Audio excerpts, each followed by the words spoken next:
Hey, good afternoon, everybody. Welcome to Military Monday, ClearedJobs.Net Military Monday. Today is January the 8th, 2024. So this is our first Military Monday of the new year. And I'm really excited today because we've got a great guest, a gentleman by the name of Bryan Acton. He's a military and veteran talented leader, recruiter, kind of jack of all trades doing that stuff over there at Peraton, which is one of the large defense contractors out there. There's lots of jobs out there, lots of things. So we're going to be talking to Bryan about a few different things. My name is Bob Wheeler. Like I said, I've been ClearedJobs.Net for about 10 years. I'm happy to be the host of the Military Monday things. If you're with us on LinkedIn and you want to let us know in the comments section, where you're at, when do you get out of the military, any kind of questions that you have, if you pop those in there, we might get a chance to get to those, but we would love to hear a little bit more about, who you are and where you're at. While we're learning about those things, Bryan, why don't you give us a little bit about yourself? You've been around the block for a long time, buddy. You've been a lot of different kinds of recruiting and everything. So what's the backstory? Good to go. Well, pleasure to be here, Bob. So a little bit about myself. I'm a Marine and Army veteran of 14 years. Been in talent acquisition as a whole for, I think this is year 23 now. And within that, I've served in multiple genres of it, if you will. So I've done it for the federal government, contract, and corporate as well. So within that 23 years, I've served as multiple roles, whether it was a full desk recruiter, sourcer. I've been a director of recruiting at another organization before. So I have a wide swath of roles and responsibilities and capabilities I've really done when it comes to talent acquisition, recruiting, and talent management and resources. Yeah. So you've got, when we look at your LinkedIn bio there, you can see all the different places. Like you said, you've done recruiting at lots of different places, lots of different things. What are you doing now at Peraton specifically? And what is the role of a military and veteran talent leader? What does that mean? Absolutely. So really what that is for Peraton is, we have a big focus on employment of our transitioning military and veteran community into Peraton, as some of the missions that we serve are directly relative to the veteran organizations and the U.S. Armed Forces. So what I do is specifically align those transitioning military members and veterans with capabilities and roles here at Peraton to see where we can, increase that participation percentage and get those military members and veterans gainful employment here at this organization. Yeah, and that's why we love doing these Military Monday things, because a lot of organizations are blessed to have somebody like yourself that can really help guide the veterans as they're going through the process. But not every organization can, and we know that I was in the Navy for 20 years. I remember when I got out in 2014. I remember going through that process. You've obviously done the same thing. You're ready to get moving, but sometimes you just don't exactly know what's expected of you, type thing. Right. So one of the things that we're going to talk about today, we love at the Military Monday piece here, we like to give you guys more than just the typical, demilitarize your resume, not just the same talking points. But one of the things that we like to talk about, and I know that Bryan are going to talk about, is the roles in the hiring process. I mean, there's different people that are involved when you get a job. There's people called sourcers, there's recruiters, there's hiring managers. They don't all do the same thing. And as a job seeker, Bryan, you're saying that, you want to deal with those people in different ways and kind of understand what they do, right? So we're going to break down these three. Yep. So let's start with the sourcer. Like, what is a sourcer, and what should a veteran know about what a sourcer does? So a sourcer is kind of the beginning process of locating and finding talent for roles that need filled at an organization. So a sourcer is going to be looking for passive candidates as well as active candidates that are in the market. So a lot of folks who may be on the call are obviously then probably on ClearedJobs.Net, where you may be getting interacting with sources on a very regular basis, depending on what your career path might look like. So that's where you're going to get some of those inbound communications, emails, telephone calls, and text messages from a sourcer that's looking to connect with you and discuss some of the roles and opportunities that are available at the organization. Now, when you're dealing with a sourcer may not be reaching out to you directly relative to a specific role, as in I have this network engineer role, versus a sourcer might be reaching out for your skill set and clearance level to determine where you might be a fit for the organization. Mm-hmm. Yeah. So really when a sourcer reaches out, or when you're talking to a sourcer, a lot of times they're reaching to you, but I guess what you're saying is that they're trying to validate that what they see on your resume that they found, or they found you on LinkedIn. They're trying to validate that you're still doing those things, right? Correct. So it's kind of a skills validation, if you will, to reach out. So a sourcer is going to have different tools at their disposal, some open source things such as job boards, and there's various other platforms that we use to find and connect with candidates. So we know things like what we call Boolean strings, where we can put in certain coding and syntax that will narrow the search of individuals that we're looking for as we're looking to fill some of these roles. So that means you probably showed up as somebody that could possibly be a targeted fit for some of the roles that we're looking to fill at an organization. Yeah, so they're targeting you. So now, if you start talking to somebody who's an actual recruiter, what's a recruiter doing that a sourcer wasn't doing? A recruiter may do some sourcing as well. It's going to kind of depend on the work they're supporting and the needs of the overall organization. But a recruiter focuses more on the entire hiring process as well. So the recruiter is going to have a lot more interaction with the hiring manager. They're the ones that are going to probably be setting up your interviews, guiding you through the application process. If there's any documents that need to be completed before you can interview or after you've interviewed, and those type of things. So a recruiter can do some sourcing, but speaking about Peraton specifically, we do have a sourcing arena and a recruiter arena, where it's ideally for the recruiters to be focusing on moving folks through the acquisition process of interviewing, filling out the application, and getting a job offer.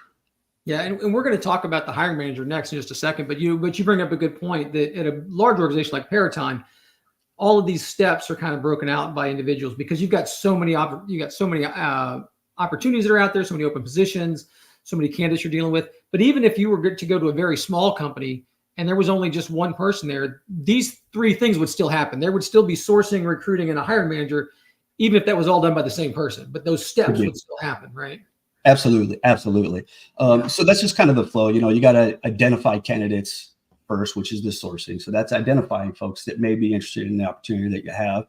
And then it's processing those individuals, reviewing qualifications. Are they interested in this particular role? What's their interview availability look like? Is the hiring manager interested? And by the time you get to the recruiter, now you're talking to somebody about a specific job or at least a specific couple of jobs or something like that. You're getting closer to what you want to talk about, right? Correct. Right. So, a sourcer, might be reaching, about a larger piece of work versus once you start talking to the recruiter directly, it's usually going to be directly relative to a specific role that they're interested in moving you forward in the process on. So we're going to talk about the hiring manager now because everybody talks about like you need to talk to the hiring manager. Those are the tips that you get when you're going through transition. Like, oh, don't bother with the recruiter. You need to talk to the hiring manager because that's the person that makes the decision. In my experience talking to people coming out of the service, a lot of people don't really know what a hiring manager really is. Really, it's just a person. It's an operations person who does the business, who's got the authority to hire somebody, right? Correct. and one of the things that we want to talk about is that relationship too, because the relationship between the recruiter and the hiring manager is what really can go really smooth or not go really smooth, depending on how it's set up. Correct. Well, some things that the hiring manager does. So the hiring manager, majority of the time, will be the individual that's writing the job descriptions based off a contract statement of work or what have you. That's really delineating what the qualifications for these particular roles are. So that's where those pieces are getting determined. Those are written in contracts that we support. So that's where the hiring manager is then deciphering those statements of work and what those role qualifications need to look like. So that's where it can kind of differentiate between a corporate role and a contract role as well. Because on a contract work, there could be very specific requirements that aren't adjustable. So if you have to have 10 years, you have to have 10 years. If you got 9 years, you're not qualified type thing. So that's where the hiring manager is giving and creating all that information for the recruiter and the sourcer at the same time. They're participating in candidate evaluation. So, as the sourcer has identified candidates that are interested and then sends them to the recruiter for review and qualification as well. And then there's that mutual agreement that they could be qualified for this role. That's when they're sharing them with the hiring manager, who then ultimately determining, yes, I would like to interview this individual, or no, because they don't have A, B, or C. So the recruiter's bringing you guys call it a slate, basically a slate of candidates to the interview section. Ideally. So And here's a good question for you. Is there like a hard number that they typically is it like 5, 10? Does it just vary? Like how many people might get interviewed for a given position? It's going to be very varied. When you look at an organization like Peraton as well, we put a role out there, we might get 100, 200, 300 plus people that apply to this individual role. So that's where the bulk of the work is going to come in, is determine who out of those 300 is actually qualified in those types of pieces. So there's no specific number that, we have to bring 2, we have to bring 5. It could definitely be a one-on-one. If we've identified you and we sent you to the hiring manager and they want to interview, it can be a one and done, so that there's no minimum that has to be met when it comes to those interviewing pieces, for sure. Yeah, but that hiring manager, like we said, that's the person that's going to make the ultimate decision. He or she has got the need, and sometimes if you're dealing with the process as a job seeker, you can be frustrated because it's not going fast enough. But you got to remember that hiring manager, the reason they're hiring somebody is because they have a need. They don't have as many people. They have more work than they have people to work. So they're pulling it. And if it was easy, they wouldn't hire recruiters. Right. And there's a lot of background process to that too, Bob. When you start talking about the speed and efficiency of things, it would be great to throw out, 30 offers a day. But unfortunately, that's just not how it works. The hiring manager has to get approval for the salary. So there's all kinds of approval matrices that have to be met, before an offer can even go out. So that's why, when you're kind of waiting on your offer to come, if you will, that's why it might take, 3, 4, 5, 6 days for that offer to actually land into your inboxes, because there's background processes that have to be completed before we can send that offer. Well, thanks for helping us out with that, Brian. I mean, if you're just joining us, I know some people are still they're kind of showing. We just talked about the role in the hiring process. Sourcers, recruiting, hiring managers, those are different things. Sometimes they're done by the same people, but the steps are all there. And so thanks for helping us understand those pieces. Now we're going to move into another topic, which is kind of cool, because I've been keeping track of folks who've been kind of checking in there. We've got folks that are here with us in everything from well, actually, I think Arlington, it's probably Arlington, Virginia. Somebody says Arlington, WA. I think it's just hit the wrong key there. So we got a couple folks from Northern Virginia, somebody from North Carolina, but a lot of these folks who are saying they've been in for 22 years, Army for 25 years, 20 years Navy. So we've got some senior folks that are listening in on us here, which is cool, because our next part of the topic was, what do we do? You see these folks. I did 20 years in the Navy. You come out I was a chief petty officer. What kind of issues do senior enlisted and officers have that might be more unique than, say, a junior person coming out of the military? Absolutely. Well, I always find it to be more direction. When you're looking at less senior enlisted or less senior officers, if you will, they've typically been working on a unique skill set directly for a period of time, versus some of the senior enlisted, senior officers. I've been managing a lot of things, so they're really struggling with what their skill is to bring to the table when you start talking about management.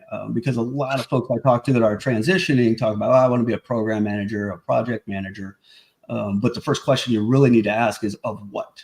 As IT program manager, logistical program manager, transportation program manager, what type of program management are you looking to specialize in? And then really focusing your transition search and your resume and everything around that direction. Yeah, that is one of the tough parts, when you're getting out and you think to yourself, and sometimes, like you said, when you're a junior enlisted, or even as a junior officer, you're still doing the business. You're still, if you're a supply officer, you're still doing logistics and stuff like that. But when you get up high enough, you start to wonder, like, I manage stuff, and that can be so tough. Is there if you were to talk to somebody right now who still had 2 or 3 years left in the military, what kind of things do you think they could be doing to help prepare them to not have that issue when they do get out? It's definitely going to be networking. I know, we're doing this through LinkedIn, but I'm a true believer in LinkedIn as well. It's a platform that can lead to a lot of success when you start looking at transitioning. It's connecting with individuals in the career field that you want to get into or continue in, if you will. So if you're looking to, go into program management and cybersecurity, connecting with veterans in those organizations that are doing those roles. And then they can also help you, because, the good thing about veterans is we certainly like to talk about what we do. So when you reach out on folks, specifically, let's say LinkedIn, say, hey, I'm transitioning out, how do I possibly translate this skill? There'll be a dozen veterans that'll jump on there and be like, I can tell you how I did it. I can tell you how I did it. So networking is going to be a key, and also understanding what industry level certifications might be required for someone that's not in the military anymore. Does it require a clearance now? Does it require a full scope poly versus a CI poly at that location if you're not serving in the military doing that role? So really doing those back end searches to determine if you're going to be an easy fit for those type of roles or not. Yeah, I think what you said is so true. In the networking piece, that you build your network before you need your network is the thing. But Right. like what you're really alluding to is, it helps to do like that gap analysis, where if you can find out 2 years before you're going to get out that you need the certification, now you've got time to work on those things. It kind of sucks if you don't find that out till after you get out. And Right. unfortunately, we do see those things with people, that are moving through there. But I would also say, and you could probably answer this too, Bryan, it's a pretty common thing to do. So if you're in that position, if you've just gotten out or you're about to get out and you're like, I don't know what I'm going to do, step number one is to know that you're not alone. But I think step number two is to just ask a lot of questions, right? Absolutely. One of the things I like to discuss with some folks too is, what about the person that left command before you, as an example? As a colonel getting out, says, I got a year to go and I'm not really sure what direction I'm going.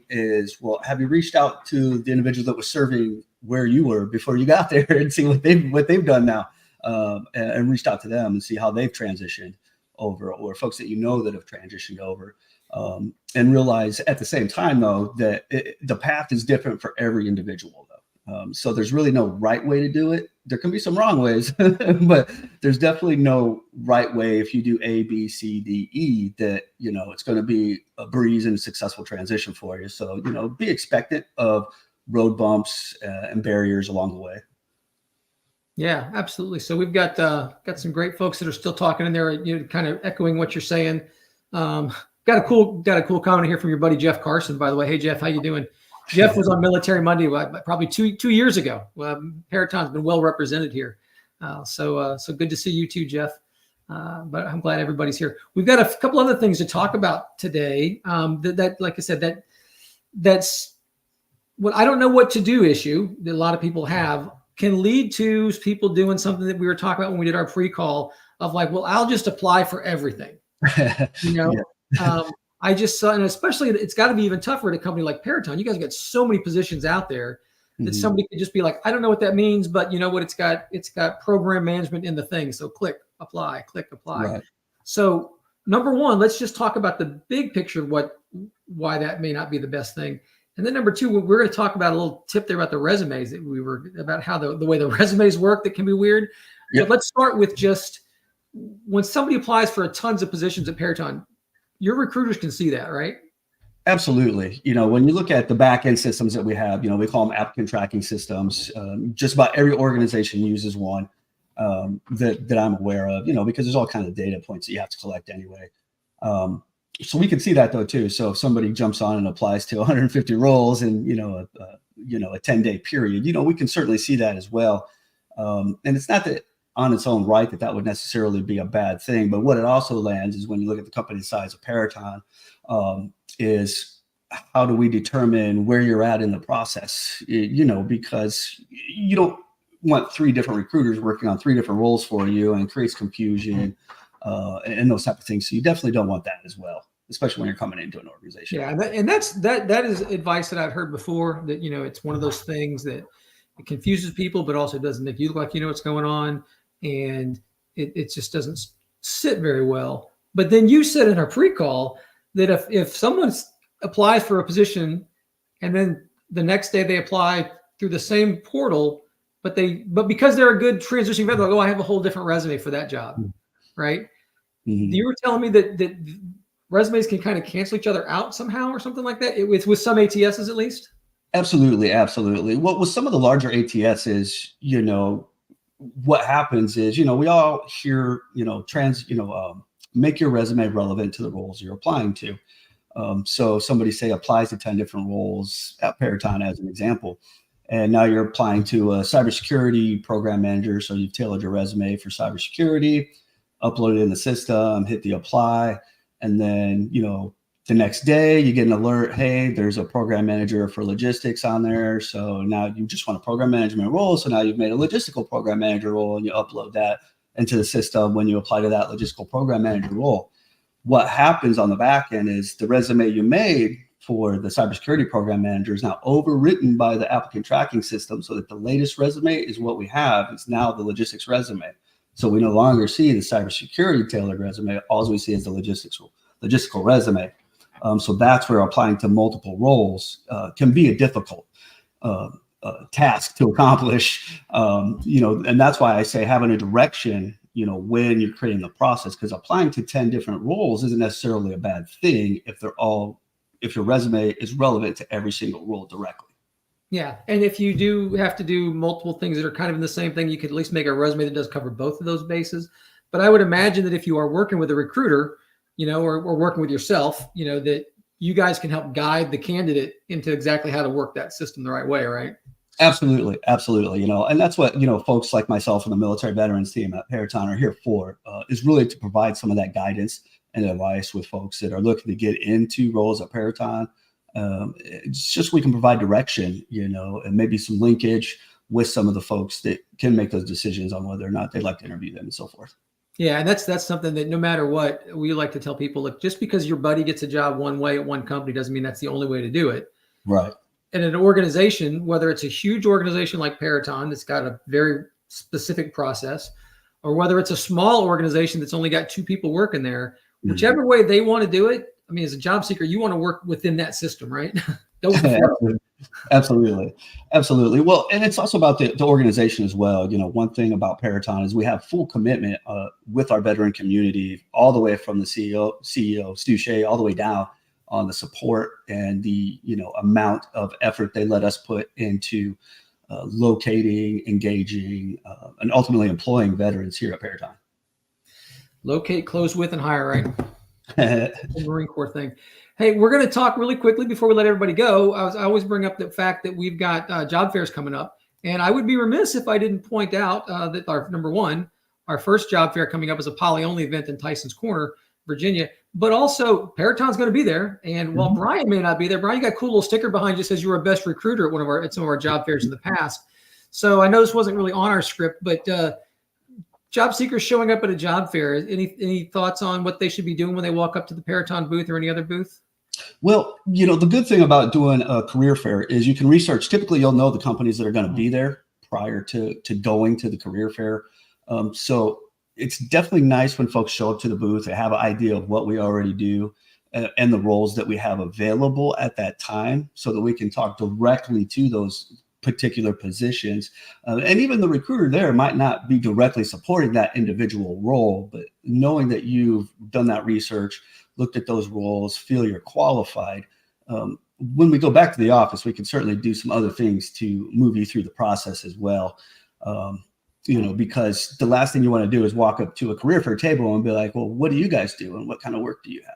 Yeah, that's, it's like that's great. Now that February 1st event that Peraton is going to be at, that's a poly only. So that's just CI and full scope poly people only, job seekers that can be there. So if you're going to be there, one of the other cool things about those events, though, and I don't know if you did a poly only fair, Bryan, or if you did an all cleared fair.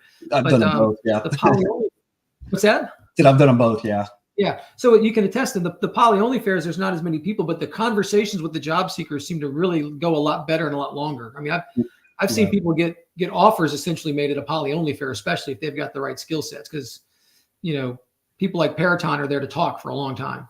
Right. And the good thing with those career fairs as well, like when you mentioned the one at February 1st in Tyson's, the folks we sent to that, that are part of Peraton TA are directly supporting roles relevant to that particular career fair as well. So they're there with poly roles that they are supporting as recruiters or sourcers. Yeah. Cool. So, and if you don't have a polygraph, or you can't make it to Tyson's Corner, Virginia on February 1st, I will say our next one after that is a virtual job fair for all clearances. It's on February 22nd. You can go to the ClearedJobs.Net site and look at job fairs. You can register. When you register, your resume goes to all the companies are going to be there. So we've got those two things. But you know, it's been a great conversation, Bryan. When people are talking, you know, they've been watching you here. If they wanted to reach out to you, what's the best way to do it? Can they hit you up on LinkedIn, or how do they? Absolutely. I'm on LinkedIn daily. I do a lot of work on LinkedIn, whether it's roles, whatever activities we're doing within the military and veteran team, where we're going, who we're engaging. You know, so definitely reach out on LinkedIn. I will respond. You know, I'm on there daily. You know, as part of my job, basically, is to be on there. You know, we run our own, events as well. You know, chat events where we're talking about directly about Peraton roles, getting through our organization and getting veterans in the door here. And all right. Well, it's been a great chat with you today, man. I hope that you have a great 2024. And if anybody else is out there, I saw some comments. Everybody said hello. Like I said, a lot of senior folks that were in here. This is gonna be out there on the LinkedIn and everything like that. But we wish you and the team Peraton all the best, and hopefully you guys make some great hires and keep on growing. And I look forward to supporting you. And we're like, thank you for your support of all the military veterans that are out there as well. Likewise, Bob. You know, I really appreciate the invite to come, talk with ClearedJobs.Net today and talk about what we're doing and what we're offering. And, hopefully we can bring a few folks on board from the call. All right. Sounds good. All right, everybody. Take care. Have a great rest of your Monday.